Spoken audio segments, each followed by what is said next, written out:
सङ्कल्पमस्तु सर्वे भवन्तु सुखिनः। नामापिते च मधुरं मधुरं स्वरूपं कर्मापिते च मधुरं मधुरा स्मृतिश्च बुद्धिं प्रबोधय प्रभो। मधुबोधशक्तिं विद्यां प्रयच्छ परमां परिभावयामि। कोमलं कूजयन् वेणुं श्यामलोऽयं कुमारकः वेदवेद्यं परं ब्रह्म भासतां हृदये मम। कूजन्तं राम रामेति मधुरं मधुराक्षरम् आरुह्य कविताशाखां वन्दे वाल्मीकिकोकिलं।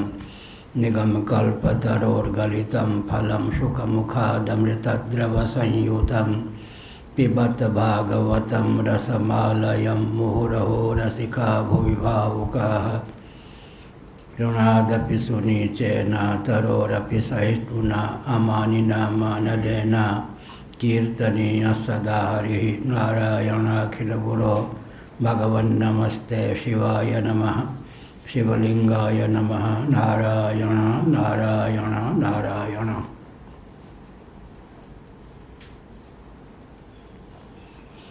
गोविंद जय जय गोपाल जय जय गोविंद जय जय गोपाल जय जय राधा रमण हरि गोविंद जय जय राधा रमण हरि गोविंद जय जय श्री कृष्ण गोविंद हरे मुरारे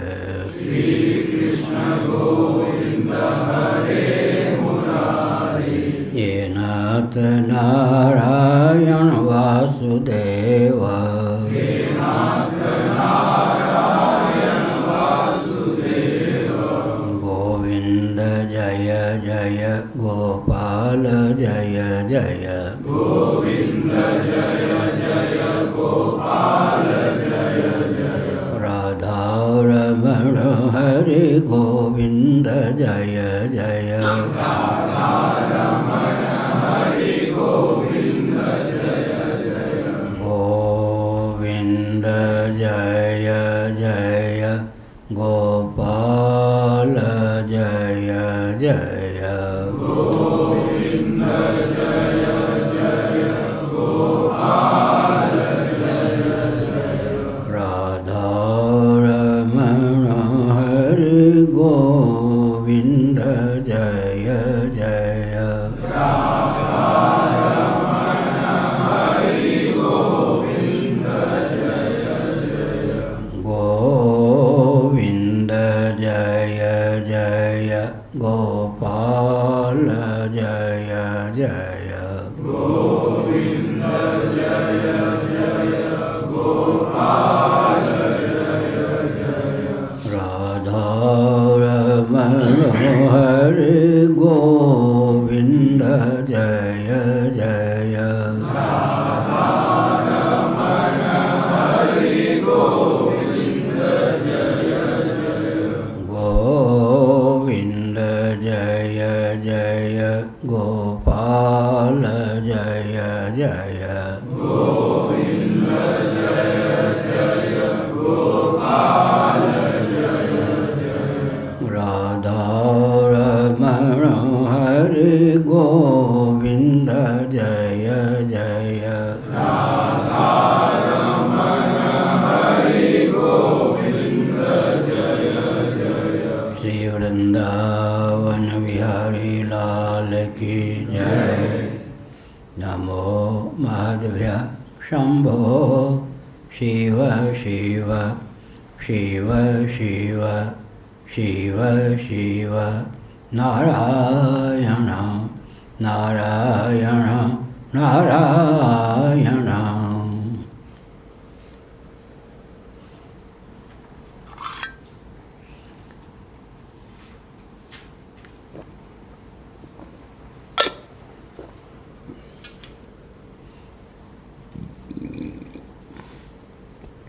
श्रीमद्भागवत सप्तम स्कंध अध्याय 9 श्लोक 21, 22, 23।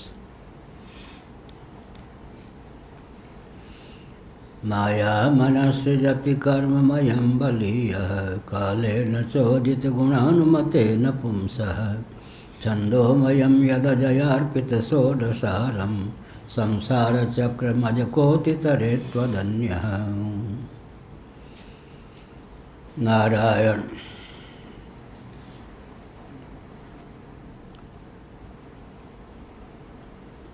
परमात्मा से अधिष्ठित काल महासर के प्रारंभ में गुणों में क्षोभ उत्पन्न करता है, जिसके फलस्वरूप सूक्ष्म शरीर, जिसे लिंग शरीर भी कहते हैं, जिसमें मन की अर्थात अंतःकरण की प्रधानता है, उसकी संरचना होती है। कर्मेंद्रिय पंचक, ज्ञानेंद्रिय पंचक,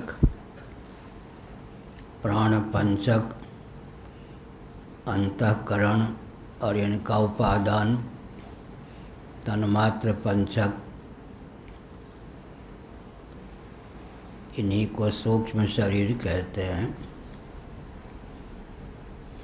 तन्मात्र पंचक का अर्थ होता है अपंचीकृत पृथ्वी, जल, तेज, वायु और आकाश। वेदांत प्रस्थान के अनुसार कर्मेंद्रिय, ज्ञानेंद्रिय, अंतःकरण और प्राणों की उत्पत्ति में अपंचीकृत पंच महाभूत ही उपादान कारण सिद्ध हैं। किसी भी कार्य में उपादान कारण की अनुगति होती है, जैसे कि ताम्र पात्र में ताम्र धातु की अनुगति। गुण क्षुब्ध होते हैं तब कार्य की निष्पत्ति होती है। गुणों में क्षोभ काल के द्वारा प्राप्त होता है, लेकिन परमात्मा से अधिष्ठित और प्रेरित काल ही गुणों का क्षोभक सिद्ध होता है। पहले बताया गया कि जब सृष्टि की संरचना का समय होता है तब कारण को क्षुब्ध कर देता है काल। क्षुब्ध कारण सन्निकट सविशेष कार्य को उत्पन्न करने में हेतु बनता है। जब प्रलय का समय होता है तब कार्य क्षुब्ध होकर कारण भावापन्न होने में समर्थ होता है। क्षोभक का नाम काल है, क्षुब्ध। श्रीमद् भागवत के तृतीय स्कंद के अनुसार कल मैंने बताया, संयोग, वियोग और रूपांतर काल की चमत्कृति है। व्यक्ति व्यक्ति का, वस्तु वस्तु का जो संयोग है कालकृत है, वियोग भी कालकृत है और रूपांतर भी कालकृत है। नन्हा सा बालक तो फिर वही कालांतर में वृद्धावस्था को प्राप्त होता है, कालकृत क्षोभ होता है। लेकिन काल में जो क्षोभ उत्पन्न होता है, काल के कारण जो क्षोभ उत्पन्न होता है, वह काल क्या है? स्कंद पुराण के अनुसार, सूत संहिता के अनुसार, कालो मायात्म संबंधात, परमात्मा और माया दोनों के संबंध से काल की सिद्धि होती है। कालो मायात्म संबंधः, कालो मायात्म संबंधात। इस प्रकार से कालकृत क्षोभ होता है, लेकिन पुरुष परमात्म तत्व से अधिष्ठित जो काल है वही क्षोभक सिद्ध होता है। विस्तार पूर्वक बताया गया वसंत आदि ऋतु हैं, उनमें क्षोभ करने की क्षमता है। विविध प्रकार के पुष्प प्रकट हो जाते हैं, फल भी प्रकट हो जाते हैं। विचित्र बात है, कभी पतझड़, पत्ते वृक्षों से झड़ जाते हैं, बेल लताओं से भी पत्तियां झड़ जाती हैं, वो भी कालकृत हैं। कभी नई नई पत्तियां लग जाती हैं, वो भी कालकृत हैं। कभी वो पत्तियां परिपुष्ट हो जाती हैं, यह भी कालकृत। उत्पत्ति, स्थिति, समृद्धि, निग्रह, अनुग्रह, तिरोधान, ये जो 6 प्रकार के कृत्य हैं उनमें काल का अमोघ योग है। काल के द्वारा ही प्रकार के कृत्य का निर्वाह होता है, लेकिन भगवत तत्व से अधिष्ठित प्रेरित क्षुब्ध काल ही इन सब कृत्यों की अभिव्यक्ति में, कृत्यों के संपादन में हेतु सिद्ध होता है। हमारा आपका जो सूक्ष्म शरीर है, जिसको लिंग शरीर कहते हैं, पंच कर्मेंद्रिय, पंच ज्ञानेंद्रिय, पंच प्राण, अंतःकरण चतुष्टय, अंतःकरण पंचक, इन सब का उपादान तन्मात्र पंचक या पंचीकृत पंचभूत मान्य हैं। स्थूल शरीर यही शव के रूप में परिणत हो जाता है। कब? जब जीव सूक्ष्म शरीर को लेकर चंपत हो जाता है। अविद्या, काम, कर्म भी सूक्ष्म शरीर के साथ सन्निहित है। अविद्या का नाम कारण शरीर है। काम और कर्म ये सूक्ष्म शरीर में ही सन्निहित हैं। विज्ञानम यज्ञम तनुते कर्माणि तनुते पिच, इस तैत्तिरीय उपनिषद के अनुसार विज्ञान अर्थात बुद्धि में ही कर्म की स्थिति है। और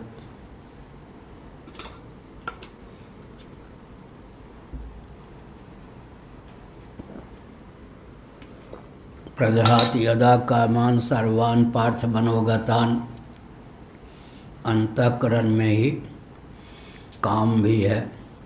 इच्छा शक्ति अंतःकरण में ही है। इंद्रियाणि मनोबुद्धि रस्याधिष्ठानम् उच्यते। तो अविद्या, काम और कर्म, जागृत और स्वप्न में अज्ञान भी अंतःकरण निष्ठ होकर ही अर्थक क्रियाकारिता को सिद्ध करता है। गाढ़ी नींद में कर्मेंद्रिय, ज्ञानेंद्रिय, अंतःकरण की बीजावस्था अविद्या शेष रहती है।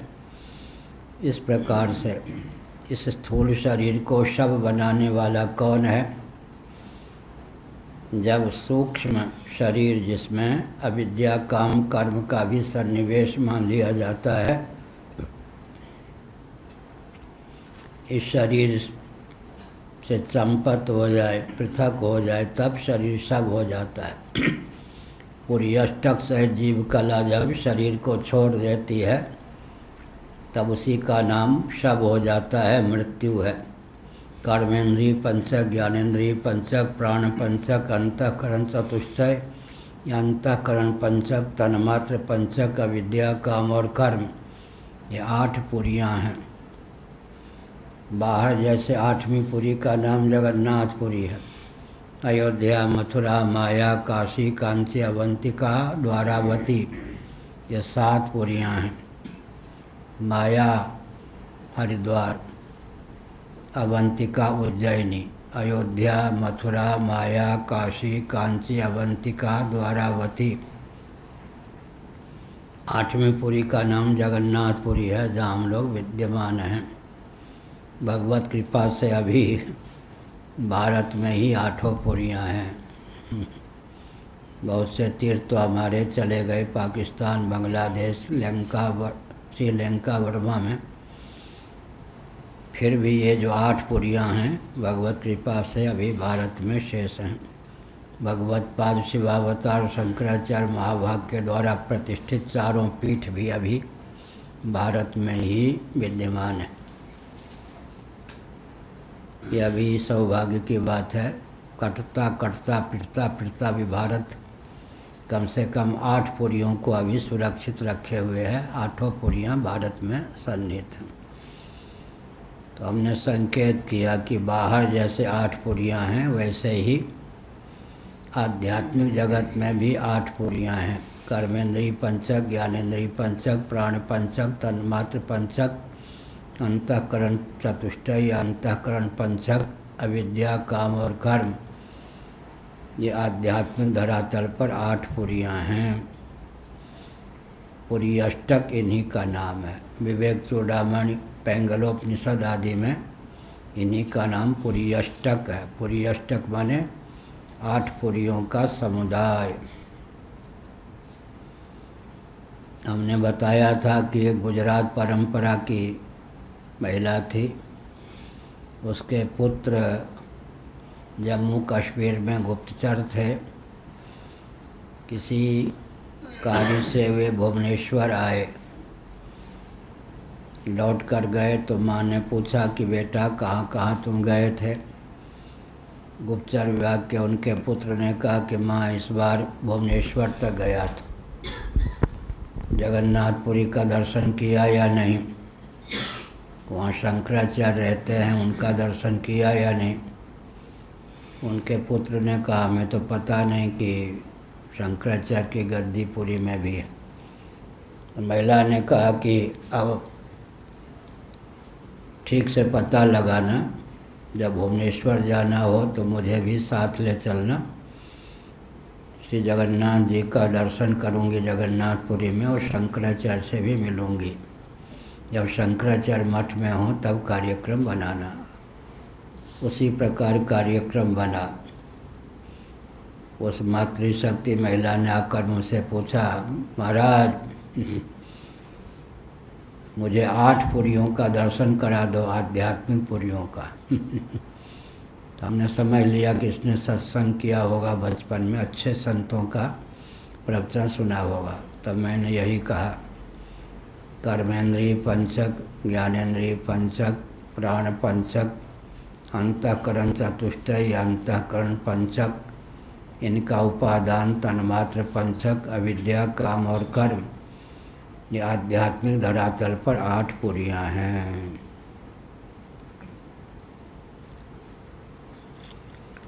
यह लिंग शरीर जो है, जिसको सूक्ष्म शरीर कहते हैं, जिसमें कर्मेंद्रीय, ज्ञानेंद्रीय, अंतःकरण का सन्निवेश है, बलवान है, क्योंकि जानाति इच्छति करोति, तीनों प्रकार की शक्तियों से यह समन्वित है।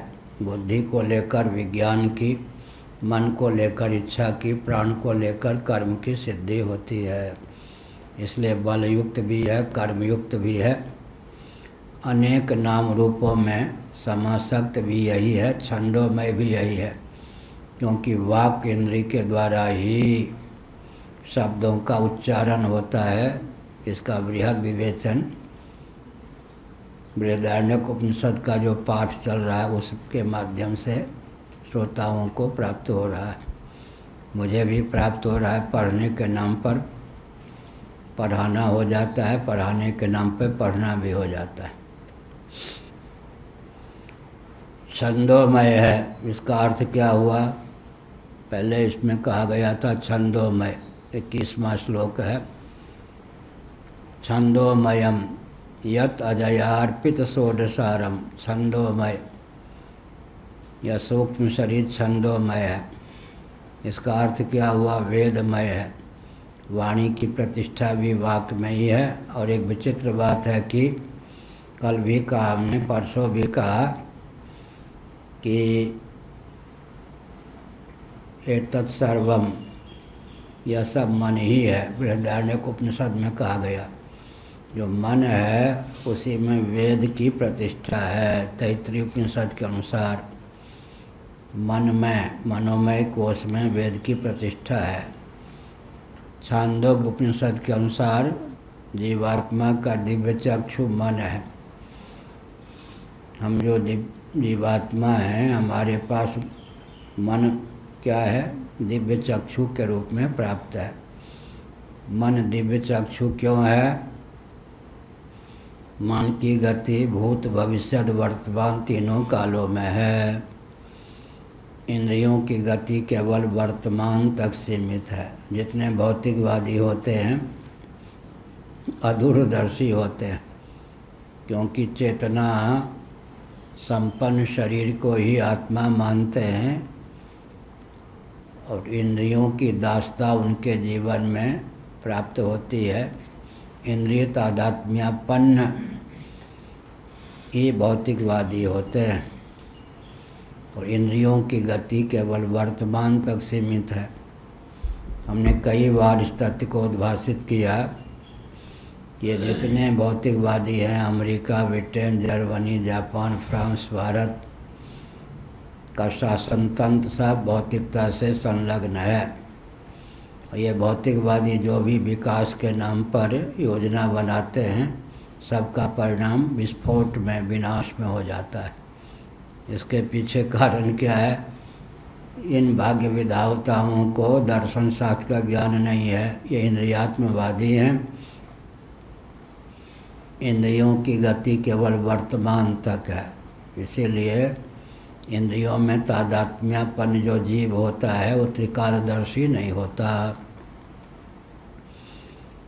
केवल वर्तमान तक इंद्रियों की दृष्टि है। मन कालगर्भित, कालातीत दोनों प्रकृति तत्वों में अपनी गति सिद्ध करता है। मन की गति कालातीत अव्याकृत परमात्मा में भी है और कालगर्भित पदार्थों में भी है।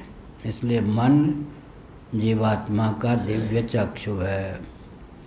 गीता में 3 प्रकार के चक्षु का वर्णन है: स्वचक्षु, दिव्य चक्षु और ज्ञान चक्षु।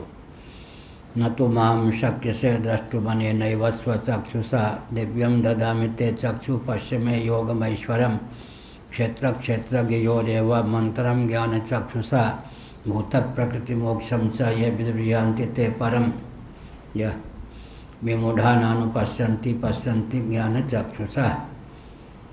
11वां अध्याय, 13वां अध्याय, 15वां अध्याय का अनुशीलन करें। गीता में इन 3 चक्षुओं का नाम है: स्वचक्षु, दिव्य चक्षु, ज्ञान चक्षु। जब हम किसी मूर्ति में भगवान जगन्नाथ जी की प्रतिमा में जगन्नाथ जी का दर्शन करते हैं, तब क्या होता है? ज्ञान चक्षु सन्निहित, दिव्य चक्षु भावित स्वचक्षु के द्वारा दारुमय विग्रह में श्री जगन्नाथ जी का दर्शन होता है। जब किसी पुरुष में पितृबुद्धि बनती है कि ये मेरे पिता हैं, तब क्या होता है? ज्ञान चक्षु सन्निहित, दिव्य चक्षु भावित स्वचक्षु के द्वारा पिता का दर्शन होता है। किसी स्त्री में माता का दर्शन कब होता है? ज्ञान चक्षु सन्निहित, दिव्य चक्षु भावित स्वचक्षु के द्वारा। स्वप्नावस्था हमको आपको आती है। स्वप्नावस्था में जो पृथ्वी, पानी, प्रकाश, पवन, आकाश, स्थावर जंगम प्राणी उल्लसित होते हैं, इन सब का दर्शन, अनुभव दिव्य चक्षु के द्वारा होता है। स्वप्नावस्था में हर जीव को दिव्य चक्षु भगवत कृपा से प्राप्त होता है। इन नेत्रों की गति स्वप्न में नहीं है। स्वप्न के पदार्थ जो हैं दिव्य चक्षु के द्वारा ही दृष्टिगोचर होते हैं। दिव्यम ददामि ते चक्षु। अर्जुन को तो जागृत अवस्था में भगवत कृपा से दिव्य चक्षु की प्राप्ति हो गई।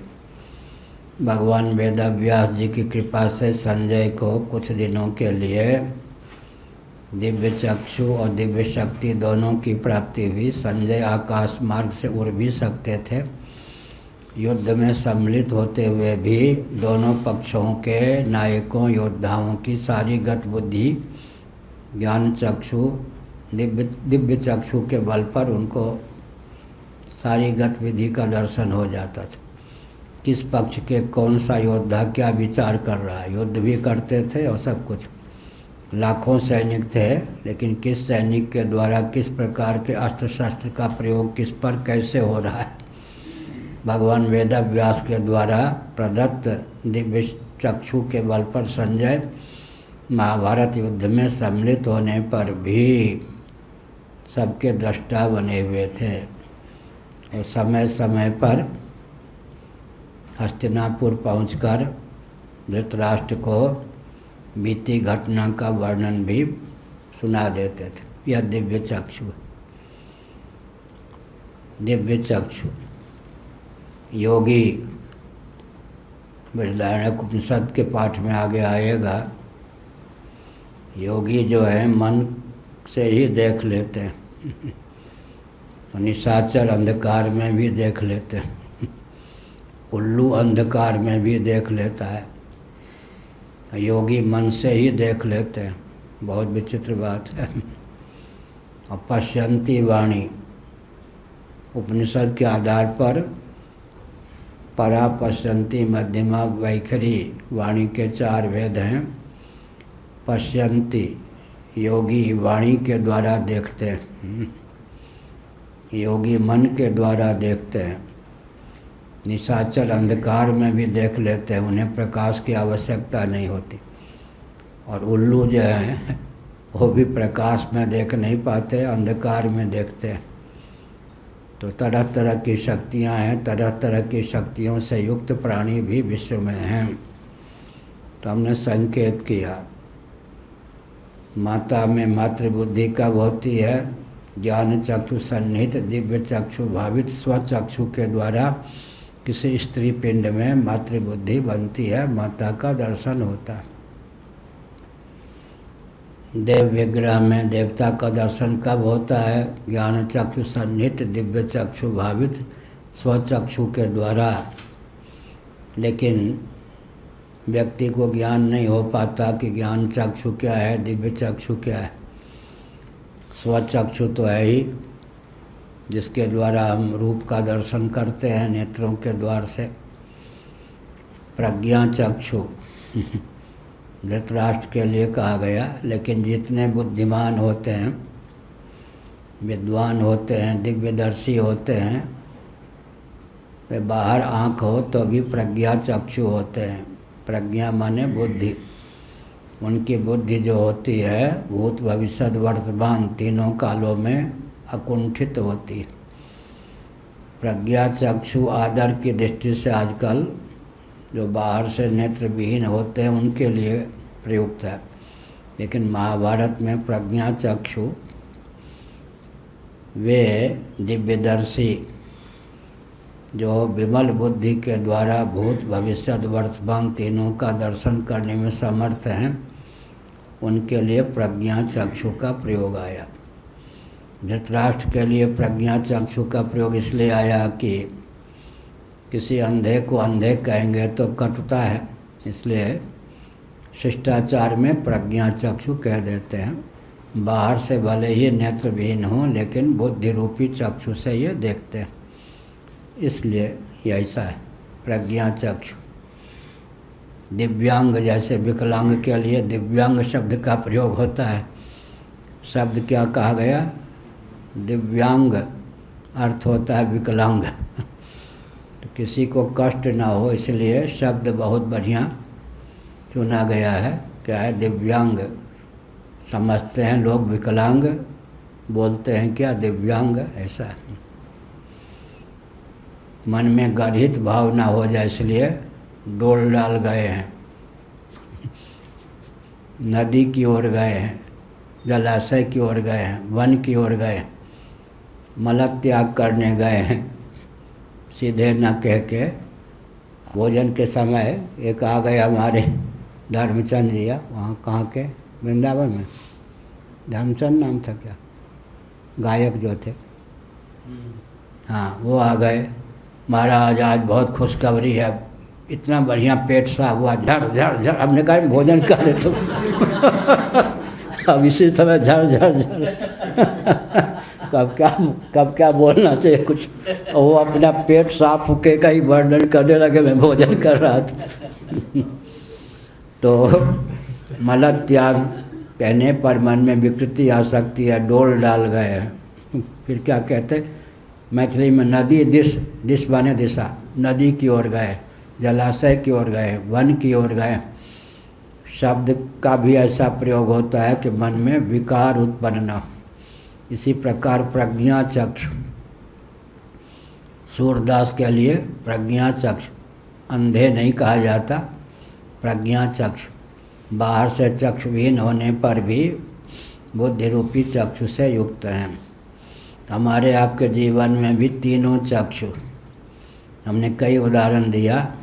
कहाँ से बोले? स्कंद पुराण में वैष्णव खंड है, श्री जगन्नाथ जी के स्वरूप आदि का वर्णन है। वहाँ से यह तथ्य हमको प्राप्त हुआ कि जब हम दारू ब्रह्म, भगवान जगन्नाथ का विग्रह दारू का है। वृंदावन के लोगों को भी पता नहीं है, बिहारी जी भी दारू विग्रह, लेकिन लोगों को नहीं मालूम पड़ता कि दारू विग्रह छिपा के रखा जाता है दारू विग्रह। जानकार व्यक्तियों ने मुझे बताया। और जगन्नाथ जी दारू विग्रह हैं तो स्पष्ट ही है। तो दारू माने काष्ठ, दारू विग्रह, दारू विग्रह। तो भगवान जगन्नाथ जी दारू विग्रह, लेकिन दो दृष्टि और चाहिए।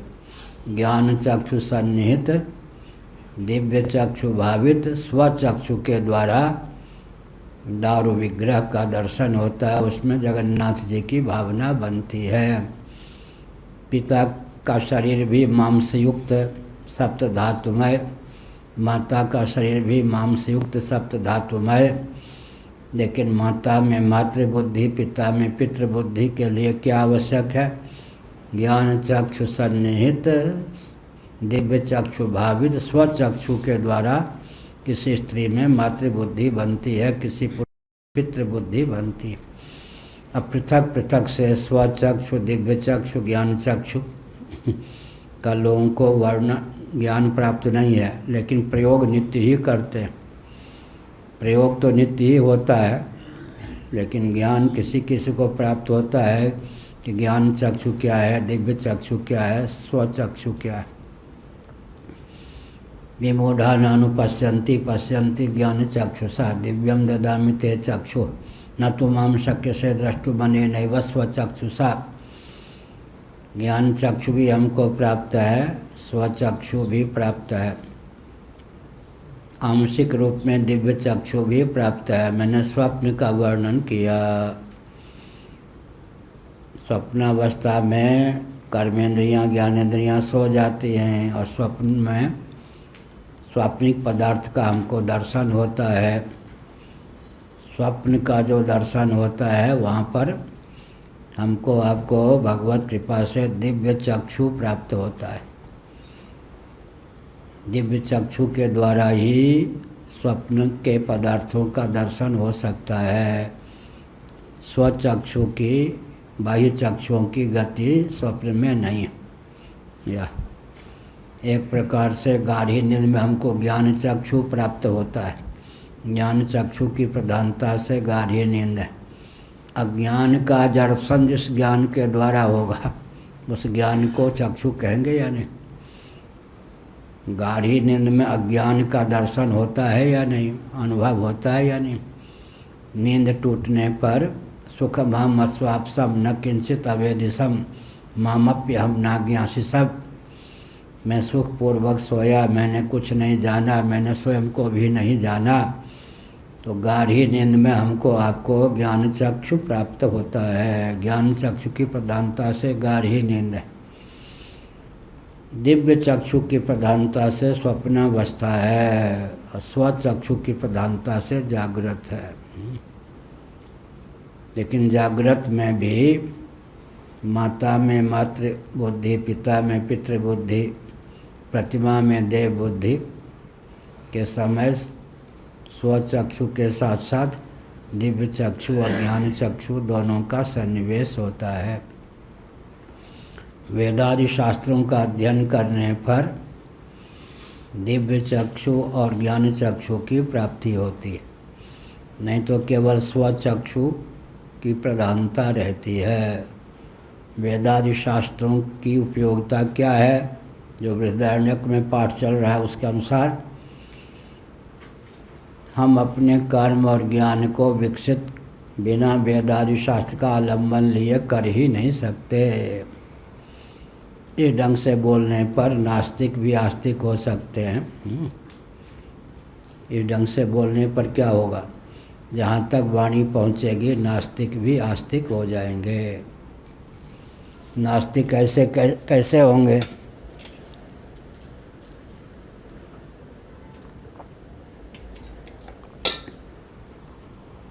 आखिर ज्ञान और कर्म तो जीवन में है। जीव की प्राणी की संज्ञा कब होती है? जब वो ज्ञान और कर्म दोनों प्रकार की शक्ति से संपन्न हो। ज्ञान और कर्म, इच्छा का सन्निवेश ज्ञान में कर दें। वैसे ज्ञान, इच्छा और कर्म तीनों प्रकार की शक्तियों से सन्निहित जीव का नाम ही प्राणी है। जानाति इच्छति करोति। विज्ञानमय कोश को लेकर ज्ञान, मनोमय कोश को लेकर इच्छा, प्राणमय कोश को लेकर कर्म की सिद्धि होती है। परास्य शक्तिर्विविधैव श्रूयते स्वाभाविकी ज्ञान वलक क्रिया च। श्वेताश्वतर उपनिषद। ज्ञान, इच्छा, क्रिया। ज्ञान, इच्छा, क्रिया। तो हमने संकेत किया कि स्वप्नावस्था दिव्य चक्षु के बल पर ही प्राप्त है। स्वप्नावस्था में जिन वस्तुओं का दर्शन अनुभव होता है, भगवत कृपा से हमको दिव्य चक्षु सुलभ होता है। इसलिए स्वप्न के जो भी पदार्थ हैं इन चक्षुओं के विषय नहीं हो सकते, ज्ञानेंद्रियों के, कर्मेंद्रियों के विषय नहीं होते। सधी स्वप्नो भूत्वा, अंतःकरण के भी विषय नहीं होते। अंतःकरण भी आत्म चैतन्य से अधिष्ठित होकर ग्राह्य ग्राहक भाव के रूप में परिणत हो जाता है। इसलिए बहुत विचित्र बात है। अत्रायम पुरुषा स्वयं ज्योतिर्भवति। आत्म तत्व, पुरुष का अर्थ है आत्म तत्व। पुरुषायनाद पूर्णत्वाद वा। यह जो पुरुष है, हम आप हैं, आत्म तत्व, इसकी क्या विशेषता है? यह पुरुष आत्म तत्व पुरुषायनाद पूर्णत्वाद वा। तो हमको आपको गाढ़ी नींद में ज्ञान चक्षु प्राप्त होता है। स्वप्नावस्था में दिव्य चक्षु प्राप्त है। जागृत में जो व्यवहार होता है स्वचक्षु की प्रधानता से, स्वप्न में जो व्यवहार होता है दिव्य चक्षु की प्रधानता से। सुषुप्ति अवस्था ज्ञान चक्षु की प्रधानता से है। अज्ञान का जिस अवस्था में ज्ञान हो जाए, अज्ञान की प्रधानता से सुषुप्ति है। अज्ञान का भी ज्ञान हमको होता है और सुख का भी ज्ञान हमको सुषुप्ति में होता है। तो ज्ञान चक्षु से संपन्न होकर हम सुख के दृष्टा और भोक्ता होते हैं, अज्ञान के ज्ञाता होते हैं। ज्ञान चक्षु सुषुप्ति में दिव्य चक्षु की प्रधानता होती है। स्वप्नावस्था में, स्वप्नावस्था का जो दृश्य प्रपंच है वह स्वचक्षु का विषय हो ही नहीं सकता। इस समय जो हम व्यवहार करते हैं, इस व्यवहार में जो दिव्यता है, किम मूलक है, किसके कारण है? इस समय ज्ञान चक्षु सहित दिव्य चक्षु भावित स्वचक्षु के द्वारा हम व्यवहार करते हैं। इस प्रकार अलग अलग स्वचक्षु का स्वरूप, दिव्य चक्षु का स्वरूप, ज्ञान स्वरूप चक्षु का स्वरूप समझना चाहिए, तब जाकर कल्याण होता है। ज्ञान चक्षु के लिए हाँ, जागृत में ज्ञान चक्षु से देखने के लिए दोनों चक्षुओं का कोई योगदान है? क्या कह रहे हैं? जागृत में ज्ञान चक्षु से देखने के लिए जो स्वचक्षु का और दिव्य चक्षु का कोई योगदान है क्या? अभी तो बताया कि माता का दर्शन कैसे हो गया। स्वचक्षु के द्वारा तो मांसमयी स्त्री के चिन्हों से युक्त यही है ना। मातृबुद्धि कहाँ से होगी? किसी स्त्री में मातृबुद्धि जो होगी उसके लिए तो शास्त्र के द्वारा दिव्य चक्षु चाहिए या नहीं? किसी पुरुष पिंड में पितृबुद्धि कहाँ से होगी। इसलिए ज्ञान चक्षु सहित दिव्य चक्षु भावित स्वचक्षु के द्वारा किसी स्त्री शरीर में मातृबुद्धि होती है, किसी पुरुष शरीर में पितृबुद्धि, किसी स्त्री शरीर में पत्नी बुद्धि, किसी पुरुष शरीर में पति बुद्धि होती है। यहाँ तीनों शरीर हैं और वस्तुतः आत्म तत्व ही स्त्री के रूप में पुरुष के रूप में उल्लसित है। अगर ऐसा कहेंगे तो ज्ञान चक्षु के बिना तो संभव ही नहीं है। क्या आत्मदेव ही स्थावर जंगम प्राणियों के रूप में उल्लसित है। कोई जीव ही कर्म उपासना के फलस्वरूप देव शरीर में विद्यमान है। तो दिव्य चक्षु बीच में है, नीचे है स्वचक्षु, ऊपर है ज्ञान चक्षु। ज्ञान चक्षु सहित दिव्य चक्षु भावित स्वचक्षु के द्वारा ही सारा व्यवहार होता है। वेदादि शास्त्रों की उपयोगिता क्या हो गई? कर्म और ज्ञान को विकसित करने में। इस रॉकेट, कंप्यूटर, एटम, मोबाइल के युग में भी वेदादि शास्त्रों को क्यों माने? अगर वेदादि शास्त्रों को नहीं मानेंगे तो कर्म और ज्ञान में उत्कर्ष संभव नहीं है। भौतिकवादियों के बस की बात नहीं कि अपने कर्म और ज्ञान को उत्कृष्ट बना सकें। क्यों? मैंने उत्तर पहले ही दे दिया, आध घंटा पहले। ये जो भौतिकवादी होते हैं, इंद्रियों की प्रधानता इनके व्यवहार में होती है, तो ये भौतिकवादी क्या होते हैं? इंद्रियात्मवादी होते हैं। इंद्रियों की गति केवल वर्तमान तक है। मन की गति क्या है? भूत भविष्य वर्तमान तीनों कालों में है और कालातीत परमात्मा में भी है। इसीलिए छांदोग्य श्रुति में मन को जीव का दिव्य चक्षु माना गया है। ठीक। और बुद्धि हमारे पास है। बुद्धि क्या है? ज्ञान चक्षु है। मन हमारे पास दिव्य चक्षु है। नेत्र इंद्रिय क्या है? स्वचक्षु। हो गया ना स्पष्ट, तीनों का अलग अलग। साधिष्ठान साभास बुद्धि, ये हमारे पास ज्ञान चक्षु है। ज्ञान चक्षु, फिर दिव्य चक्षु, फिर स्वचक्षु। स्वप्नावस्था दिव्य चक्षु की प्रधानता से है। अवस्था स्वचक्षु की प्रधानता से। सुषुप्ति अवस्था में तो बस ज्ञान चक्षु, ज्ञान चक्षु। अज्ञान की घनता है या ज्ञान चक्षु है। बाहर से स्थूल और सूक्ष्म प्रपंच का विप्रलम्भ वियोग प्राप्त होता है। गाढ़ी नींद में स्थूल और सूक्ष्म प्रपंच की गति नहीं है, लेकिन विशेषता क्या हो गई? उस समय हम घन अज्ञान के वशीभूत हो जाते। ये नहीं, ज्ञान चक्षु की प्रधानता है। अज्ञान को भी जिसके द्वारा जान लिया जाए वो ज्ञान है या नहीं? अज्ञान के ज्ञाता हम हो जाते। सबसे सूक्ष्म विषय कौन है? अज्ञान। उसके ज्ञाता हो जाते हैं। सबसे अभीष्ट विषय क्या है? सुख। उसके भोक्ता हो जाते हैं, ज्ञाता भोक्ता। अज्ञान और सुख दोनों हमारे भाष्य ज्ञेय और भोग्य होते हैं गाढ़ी नींद में। तो हम कहाँ जड़ थोड़े हो गए। ज्ञान चक्षु की ही गति है सुषुप्ति में। अज्ञान का ज्ञान। जयमंत मिश्र जी कहा करते थे, इंदिरा झा जी के पिताजी, मैं इतना जानता हूँ कि मैं अज्ञ हूँ। माने अज्ञान का मैं ज्ञाता हूँ, इससे अधिक योग्यता मुझ में नहीं है। तो सब योग्यता आ गई या नहीं? जो कहे कि मैं अज्ञान का ज्ञाता हूँ, सब विषय का ज्ञाता हो गए या नहीं? अज्ञान ही जिसका ज्ञेय हो गया और सुख ही जिसका भोग्य हो गया। सुख भोग्य तभी होगा जब ज्ञेय भी होगा। तो गाढ़ी नींद में जीव का उत्कर्ष हुआ या अपकर्ष? सुख ही भोग्य हो गया। विषयालंबन के बिना सुख ही भोग्य हो गया, सुख ही विषय हो गया, भोग्य हो गया। और अज्ञान ही ज्ञेय हो गया। जहाँ पर अज्ञान ही ज्ञेय हो जाए, सुख ही भोग्य हो जाए, उस अवस्था का नाम क्या है? गाढ़ी नींद। तो आज से भृगु जी 2 घंटा ज़्यादा सोएंगे। तो सुसुप्ति कितनी महिमा है। तो क्या? जागृत को ब्रह्म रूप देखने में गुरु जी हाँ? स्वचक्षु दिव्यचक्षु का कोई योगदान है? किसको? जगत को ब्रह्म रूप देखने में। ज्ञान चक्षु का जगत को देखेंगे ना, जगत को देखने का अर्थ ही हो गया स्वचक्षु।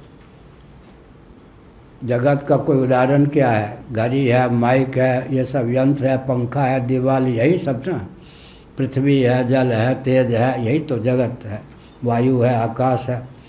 जगत कहते ही कौन हो गया? स्वचक्षु। और जब उसको किस रूप में देखना चाहेंगे आप? ब्रह्म रूप में। तो ब्रह्म रूप में देखना चाहेंगे तो ज्ञान चक्षु और दिव्य चक्षु के बिना जगत को ब्रह्म कैसे समझेंगे? इसकी शब्दावली कैसे? इन दोनों की शब्दावली, इसकी भी शब्दावली क्या कह रहे हैं? जैसे शब्दावली, इसका शब्दावली कैसे? शब्दावली? शब्दावली तो है ही। ज्ञान चक्षु सहित दिव्य चक्षु के द्वारा, ज्ञान चक्षु सहित दिव्य चक्षु भावित स्वचक्षु के द्वारा घटपट स्त्री पुत्र आदि का दर्शन होता है, विज्ञान होता है। व्यवहार की सिद्धि में दोनों चक्षु चाहिए, यानी ज्ञान चक्षु सहित दिव्य चक्षु भावित स्वचक्षु के द्वारा ही जागर दशा में सकल व्यवहार की निष्पत्ति होती है। आप शब्दावली हो गए। ज्ञान चक्षु सहित दिव्य चक्षु भावित स्वचक्षु के द्वारा व्यवृत्ति का, व्यवहार का संपादन होता है जागृत में, और स्वप्नावस्था में स्वचक्षु रहता है या नहीं? दिव्य चक्षु ही स्वचक्षु हो जाए तब स्वप्नावस्था। क्या अतीन्द्रिय भूमि है ना, इंद्रियां जब सो जाएं तब स्वप्न है ना। इंद्रियां जब सो गई तो स्वचक्षु की तो गति है ही नहीं स्वप्न में। तो दो ही चक्षु रह जाएं, कौन? ज्ञान चक्षु और दिव्य चक्षु। और केवल ज्ञान चक्षु रह जाए तब सुषुप्ति, और ज्ञान चक्षु के साथ साथ दिव्य चक्षु भी आ जाए तो स्वप्न, और ज्ञान चक्षु दिव्य चक्षु के साथ साथ स्वचक्षु भी मिल जाए तो जागृत। कौन अवस्था श्रेष्ठ है?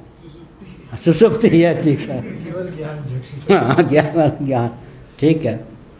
ये बरेली में लगभग 55 वर्ष पहले हमने 15 दिनों तक 1-1 घंटा रोज ज्ञान चक्षु दिव्य चक्षु स्वचक्षु पर प्रवचन किया। तो उस समय ये सब यंत्र की व्यवस्था नहीं थी। 15 दिन 1-1 घंटा रोज ज्ञान चक्षु दिव्य चक्षु स्वचक्षु पर। नारायण।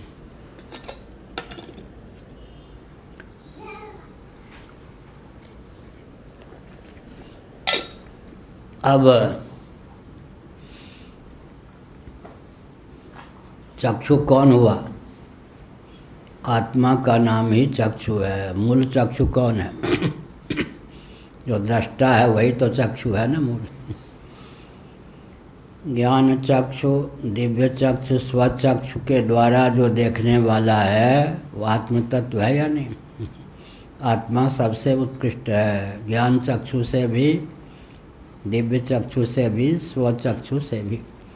स्वचक्षु रहे न रहे और दो ऊपर के चक्षु रह जाएं तब क्या हुआ? स्वप्न। केवल ज्ञान चक्षु रह जाए तो सुषुप्ति, और केवल चक्षु ही रह जाए, चक्षु माने आत्म तत्व ही रह जाए, तब क्या हुआ? सुषुप्ति अवस्था की प्राप्ति हुई। त्यागात् शांतिरनंतरम। स्वप्नावस्था में हम लोग पृथ्वी, पानी, प्रकाश, पवन, आकाश, स्थावर, जंगम, प्राणी सबको रच लेते हैं। क्यों? त्यागात् शांतिरनंतरम। गीता। स्थूल शरीर और स्थूल प्रपंच का त्याग भगवान करा देते हैं, इसलिए त्यागी हो गए हम। कौन त्यागी? यहाँ पर आया था ना को बच्चा आगरा का। त्यागी कब हो गए? कई बार मैंने कहा रपट पड़े तो हरि गंगा, अनिच्छन्नपि, न चाहता हुआ भी अगर त्याग हो जाए तो उससे लाभ होता है। क्या उदाहरण क्या है? पूर्व जन्म में भी किसी न किसी शरीर में तो हम आप रहे होंगे। कल्पना कीजिए मरना पसंद नहीं, फिर भी मृत्यु हो गई, शरीर छूट गया, तो त्याग हो गया या नहीं? उस त्याग का फल क्या है? निश्चिंत होकर बैठे। पूर्व जीवन में कौन पत्नी थी, कौन पति था, कौन अपना कौन पराया, कहाँ भवन कहाँ क्या, सब भूल गए। तो त्याग अगर अनिच्छन्नपि हो जाए तो उसका लाभ हुआ या नहीं? पूर्व जन्म के रिश्तेदार नातेदार तक क्या, शरीर का भी कुछ भान नहीं ना। त्याग अगर अनिच्छन्नपि हो जाए तो भी लाभ है या नहीं? अब उदाहरण के लिए जागृत अवस्था में स्थूल शरीर, स्थूल प्रपंच की प्रधानता है। स्वप्न अवस्था में स्थूल शरीर और स्थूल प्रपंच की गति नहीं है, तो हमको दिव्य चक्षु प्राप्त हो जाता, उससे व्यवहार करते। त्याग का फल क्या हुआ? स्वप्नावस्था में हम पृथ्वी बन जाते हैं, पृथ्वी बना लेते हैं, पानी बना लेते हैं, प्रकाश बना लेते हैं, पवन बना लेते हैं, आकाश बना लेते हैं। क्या आत्म चैतन्य से अधिष्ठित मन ही पृथ्वी, पानी, प्रकाश, पवन, आकाश के रूप में उल्लसित होता है, स्थावर जंगम प्राणियों के रूप में।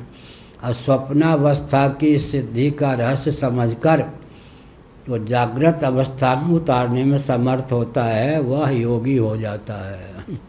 विभूति पाद योग दर्शन, श्रीमद् भागवत के 11वें स्कंद में भी विभूतियों का वर्णन। स्वप्नावस्था की सिद्धि को, स्वप्नावस्था की सिद्धि के रहस्य को समझकर जो जागृत अवस्था में उतारने में समर्थ हो जाए, सिद्ध होगा या नहीं? सुषुप्ति अवस्था की सिद्धि क्या है? वहाँ अज्ञान के भी हम दृष्टा, अज्ञान के भी ज्ञाता हो जाते हैं। हमारा ज्ञातित्व इतना दृष्टित्व परिपुष्ट होता है कि सबका मूल अज्ञान, उस अज्ञान के भी साक्षी होकर विद्यमान रहते हैं। जगत के बीज अज्ञान के भी साक्षी होकर रहते हैं। गाढ़ी नींद की विशेषता क्या है? द्वंद्व और दुख की पहुँच, द्वंद्व और दुख की पहुँच गाढ़ी नींद में नहीं है। त्रिविध ताप की न गति है, न प्राप्ति है, न प्राप्ति है, न व्याप्ति है। त्रिविध ताप की, दैहिक दैविक भौतिक त्रिविध ताप की न प्राप्ति न व्याप्ति। सिद्ध हो गए या नहीं? क्यों सिद्ध हुए? सुषुप्ति अवस्था भगवत प्रदत्त त्याग की वह भूमिका है जहाँ स्थूल और सूक्ष्म दोनों प्रकार के प्रपंच से हम उपराम हो जाते हैं। अनिच्छन्नपि स्थूल और सूक्ष्म प्रपंच का त्याग हो जाता है। समाधि में कारण प्रपंच अज्ञान का भी त्याग हो जाता है। समाधि संबित उत्पत्ति पर जीवैकताम प्रति अन्नपूर्णोपनिषद, यह सब उत्कर्ष हुआ या नहीं? हाँ, श्री राम जय जय राम।